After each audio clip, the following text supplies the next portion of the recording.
Hello, welcome to the Tim Booker channel. I hope you enjoy listening to books. Today, let me introduce you to an exceptional book, The Life of Samuel Johnson, hailed as the first biography in the history of English literature. The author, James Boswell, a renowned literary master from 18th century England, pioneered the modern biography. His work earned him the title of Father of Modern Biography. The Life of Samuel Johnson stands as Boswell's magnum opus and is revered as the foremost biography in English literary history. This book has nourished the reading lives of scholars and writers since the first half of the 20th century, earning admiration from many literary giants. Samuel Johnson was an immensely significant figure. His story, penned by Boswell, is an account of an immortal man in British history. Not only was he an outstanding poet, playwright, essayist, but he even compiled the first English dictionary, a pivotal figure indispensable in narrating British history. Understanding Johnson holds a greater significance for us. He faced poverty and illness throughout his life but managed to reconstruct his inner world with formidable strength. To comprehend how one deals with life's adversities, one can turn to The Life of Samuel Johnson. In the first section, let's delve into Johnson's story. The Life of Samuel Johnson endures due to the extraordinary charisma of its protagonist, Dr. Johnson. Johnson was an unparalleled polymath. His title of doctor wasn't merely due to an honorary degree from Oxford University but also out of reverence for his erudition. Born in a modest family on September 7, 1709, in Lichfield, Staffordshire, England, Johnson exhibited remarkable literary talent from an early age. Despite his brilliance, financial support disruptions led to his departure from Oxford University in 1731 without a degree. Subsequently, he briefly taught but faced societal rejection due to physical afflictions, facial scars from childhood illness, deafness in one ear, blindness in one eye, and speech impediments. Despite these challenges, he persevered, though finding employment and gaining acceptance proved arduous. At 22, his father passed, leaving a meager inheritance of £20 and a pile of books. 2 years later, he married Elizabeth Jervis Porter, a widow 21 years his senior, primarily for her savings. With her money, he attempted to establish a school in his hometown, but lacking qualifications, reputation, and teaching skills, the venture failed. However, among his few students emerged a future famous actor, David Garrick. In 1737, at 28, Johnson decided to venture to London, accompanied by Garrick. This decision changed his life.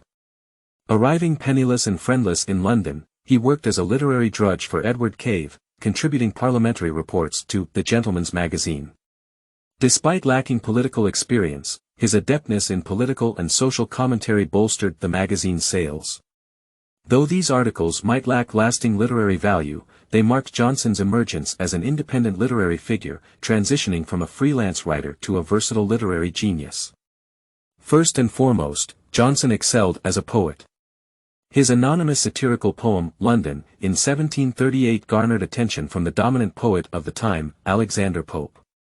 10 years later, his didactic poem, The Vanity of Human Wishes, reached the pinnacle of moral exhortation. Johnson condensed life's experiences and readings, refuting human arrogance and futile pursuits, highlighting an eternal literary proposition: without sincere faith, pursuits of power, knowledge, longevity, and beauty become futile. Johnson was also a playwright. Unlike most of his works, the poetic drama Irene wasn't an instant creation but refined over several years.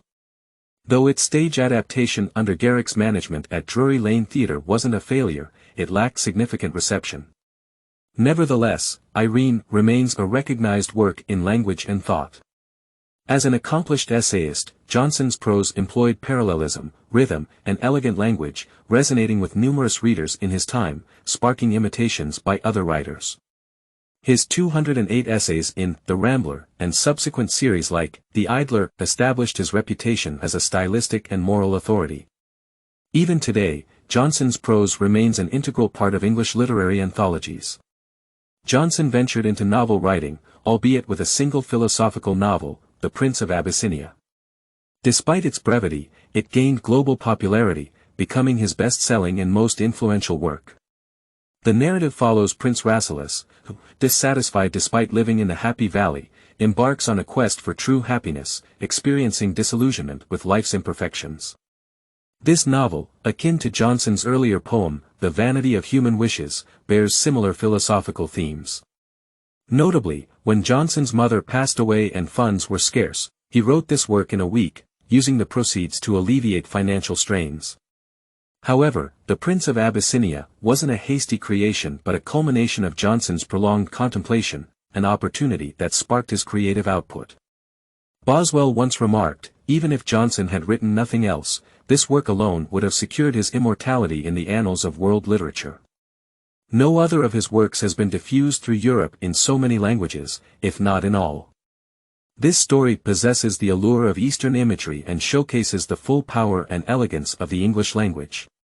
Johnson also stood out as an eminent Shakespeare scholar, editing a significant 18th-century collection of Shakespeare's works. Notably, his version included remarkable annotations and a striking preface, described by Boswell as an insightful portrayal of the immortal poet's strengths and weaknesses by a master's hand. Besides these talents, Johnson was a veritable king of quotations. In 18th-century England, intellectual circles engaged in table talk, informal gatherings where like-minded or appreciative individuals convened at coffeehouses or taverns, conversing freely on varied topics. Johnson's club, known as the Club, comprised luminaries like economist Adam Smith, painter Joshua Reynolds, poet and playwright Oliver Goldsmith, historian Edward Gibbon, political theorist and orator Edmund Burke, and later, the renowned biographer James Boswell. Among these shining stars, Johnson outshone the brightest. For contemporary readers, Johnson's diverse literary works offer a glimpse into his textual charisma. However, to traverse time and experience the dazzling eloquence of this 18th-century meme maestro, one must rely on Boswell's The Life of Samuel Johnson. Apart from meticulously chronicling Johnson's life, what sets The Life of Samuel Johnson apart is its extensive record of Johnson's conversations. Boswell, Johnson's pupil and close friend, recognized that listening to Johnson speak was more engaging than reading his writings. Over more than 2 decades, Boswell ceaselessly documented Johnson's conversations, disregarding social norms. To capture every word of Dr. Johnson, Boswell often positioned himself beside Johnson during meals. Once, arriving late, Boswell found Johnson seated with others. Unorthodoxly, Boswell moved a chair behind Johnson to continue listening. However unconventional Boswell's actions might seem to us, future readers owe him gratitude. Without Boswell's near-obsessive pursuit of Johnson's words, many of Johnson's astounding quotes would have vanished. We might never have encountered statements like, "A man will turn over half a library to make one book, a fly may sting a stately horse and make him wince, but one is but an insect, and the other is a horse still," or, "The happiest conversation is that of which nothing is distinctly remembered but a general effect of pleasing impression." These quotes, both witty and philosophical, brim with life's wisdom, explaining why, in the English-speaking world, Johnson is second only to Shakespeare in citations. Part 2.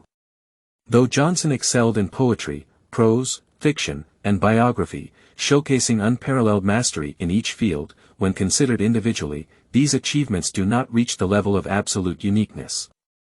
It's Johnson's English dictionary that stands as his accomplishment towering over his time. Let's dive into this second immortal aspect of Johnson's life. A dictionary, serving as a reference to explain word meanings, concepts, and usage, holds immense significance for a language, a nation. However, until the 18th century, while France and Italy had authoritative dictionaries in their respective languages, England remained almost blank in this aspect. At this crucial juncture, Johnson stepped forward.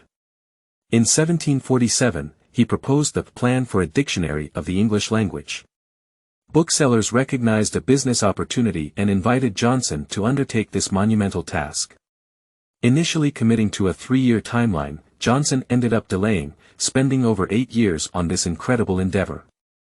Johnson advanced £1,570 from the booksellers, commencing a challenging undertaking that most scholars dared not attempt. Although assisted by 6 aides, they merely transcribed while Johnson single-handedly compiled the dictionary, an unimaginable feat by today's standards. Consider that in France, the French dictionary took 40 academicians at the French Academy 40 years to compile.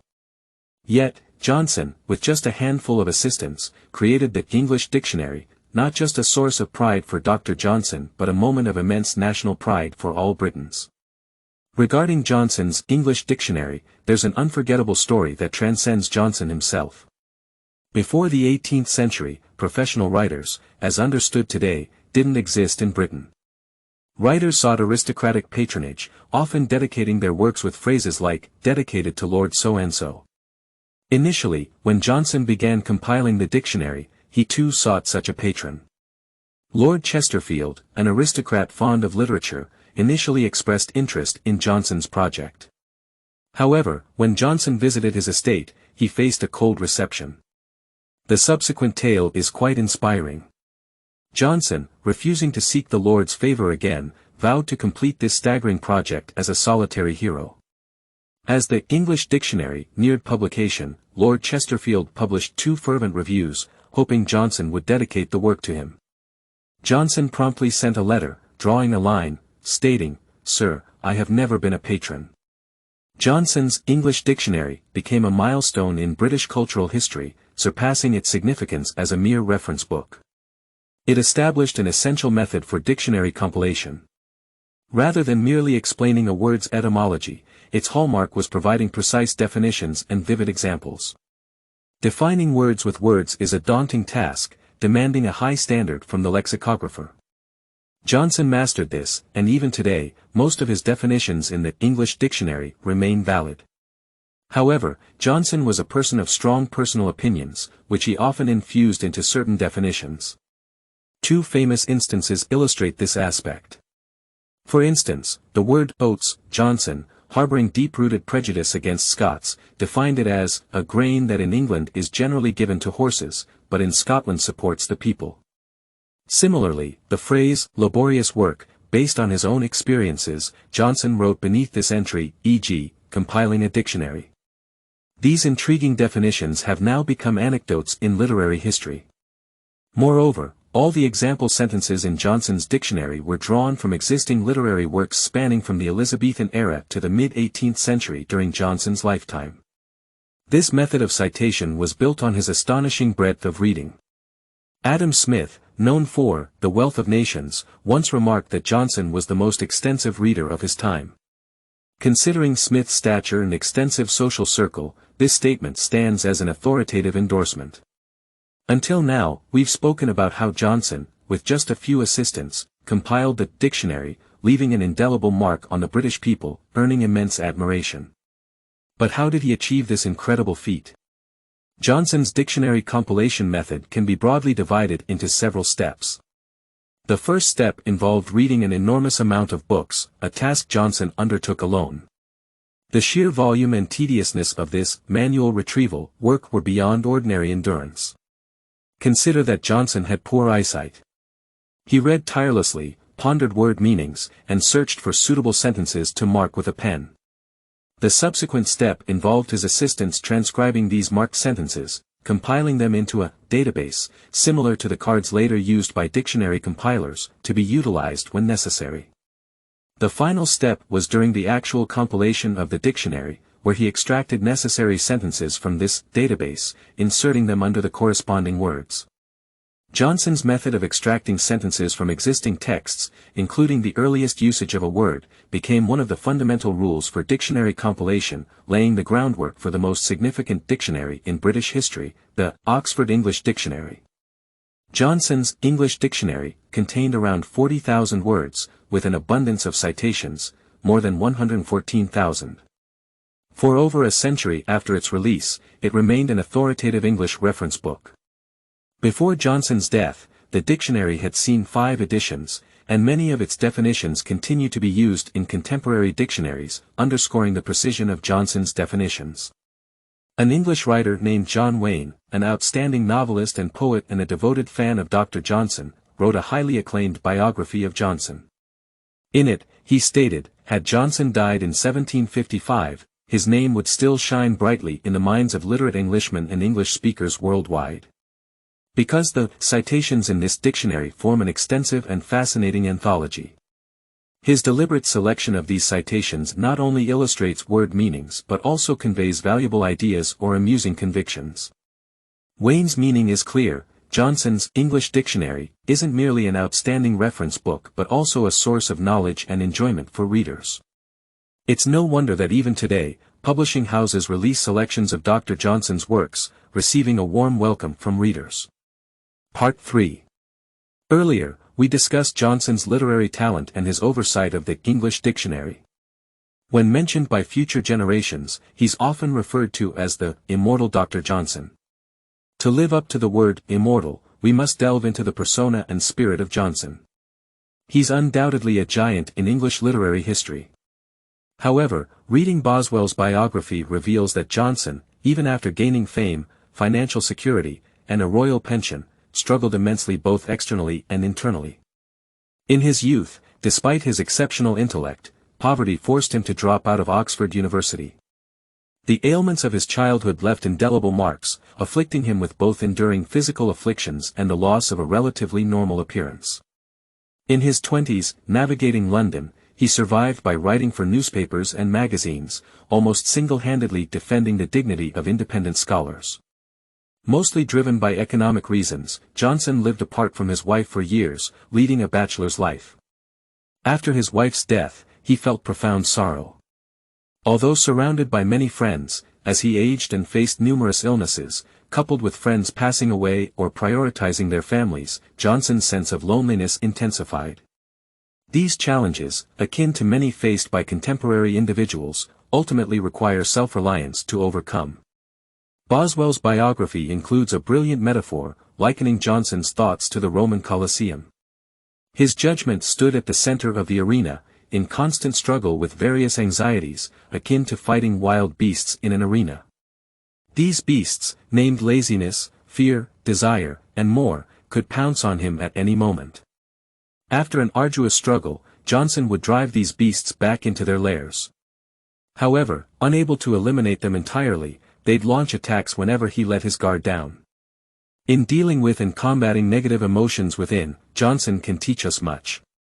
Despite bodily and financial difficulties leading to feelings of inferiority, he relied heavily on reading, writing, and conversation to re-establish inner order. Through Johnson's life, we witness the power of a strong spirit shaping one's life. Apart from Johnson's exceptional personal talents, outstanding contributions, and charismatic personality, we must acknowledge that it's the life of Samuel Johnson that helped immortalize his story for posterity. A timeless pen requires a timeless figure, fittingly describes Boswell's The Life of Samuel Johnson. As Johnson's friend and disciple, Boswell penned this masterpiece, arguably the finest biography in the English-speaking world. On a Monday afternoon, May 16, 1763, 23-year-old Boswell met 54-year-old Johnson at Tom Davies' bookshop. Thus began an inseparable friendship, a remarkable bond. Over the next 20 years of their association, despite Boswell often being away from London or even England, their correspondence never ceased. Whenever Boswell visited London, Dr. Johnson was his first call, bringing much joy and solace to the younger Boswell's vitality and humor for the aging Johnson. Though they spent fewer than 300 days together, Boswell meticulously and patiently recorded Johnson's life wisdom, eloquent speech, surprising metaphors, and dazzling rhetoric.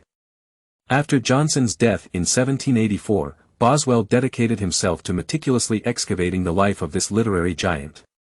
Besides organizing his years of accumulated notes, diaries, and letters, Boswell extensively interviewed people connected to Johnson, tirelessly collecting material. He exhibited an almost religious dedication, even traversing half of London to verify a date to ensure accuracy. Leveraging his outstanding memory and narrative talent, 7 years after Johnson's passing, in 1791, Boswell completed this monumental biography. Through this magnum opus, we experienced Johnson's stellar charisma and the heartwarming friendship between these two outstanding individuals. For over 200 years, the life of Samuel Johnson has stood atop the pedestal of English literature, its position unassailable. Consequently, Boswell earned the title, Father of Modern Biography. Renowned historian Thomas Macaulay likened Boswell to Shakespeare among biographers, lauding him for pioneering a new era in biographical writing. Indeed, the life of Samuel Johnson holds several groundbreaking distinctions in the history of biography. Firstly, as previously mentioned, Boswell's relentless efforts to portray a great man's life with utmost completeness and accuracy surpassed all previous biographers. Moreover, unlike his predecessors who often omitted some less glorious aspects of the subjects, Boswell faithfully recorded many of Johnson's peculiar actions and exaggerated remarks. While these might have been artistically crafted, let's consider Boswell as a director, endeavoring to extract the best performances from his lead actor, Johnson, rendering Dr. Johnson's image vivid and multidimensional. Who in 18th-century Britain stands as vividly as Johnson? Lastly, Boswell, as both an observer and participant, documented numerous captivating dialogues and conversations involving Johnson, constituting the most compelling content in The Life of Samuel Johnson. So much so that later publishers compiled these conversations into The Johnsonian Conversation. While many great biographies compile the subject's conversations, making dialogue a pivotal part of the biography, Boswell was among the first. Due to time constraints, this grand work can only be introduced up to this point. If summarized in one sentence, perhaps, The Life of Samuel Johnson is an immortal book written about an immortal figure. On the surface, Boswell appears as the author, but didn't Dr. Johnson participate in the creative process? In this sense, perhaps the two collaborated to create a work called Dr. Johnson. The greatness of The Life of Samuel Johnson transcends literary history. For over 2 centuries, successive generations of readers understood Samuel Johnson's life, comprehending the meaning of an arduous life path and personal struggles. Finally, at this juncture in time, Johnson's story holds a special value for us. During his lifetime, he pushed the boundaries of intellect and spirit to their limits, displaying an insatiable thirst for knowledge and belief that seems almost insane today. Amidst the rapid technological revolution and the potential future where artificial intelligence replaces human thought, perhaps it's worth looking back at what the greatest mind achieved, the potential it held, to reflect upon and juxtapose against our future path.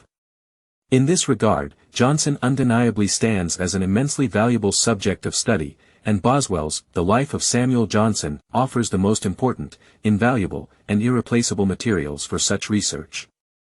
That wraps up the content I've shared with you. Congratulations on completing yet another book. Thank you all for your support and attention. Please subscribe to the Tim Booker channel, like, and share this valuable knowledge with friends around you. Let's combine wisdom and practice to achieve our financial goals and create a better future together. Thank you, goodbye.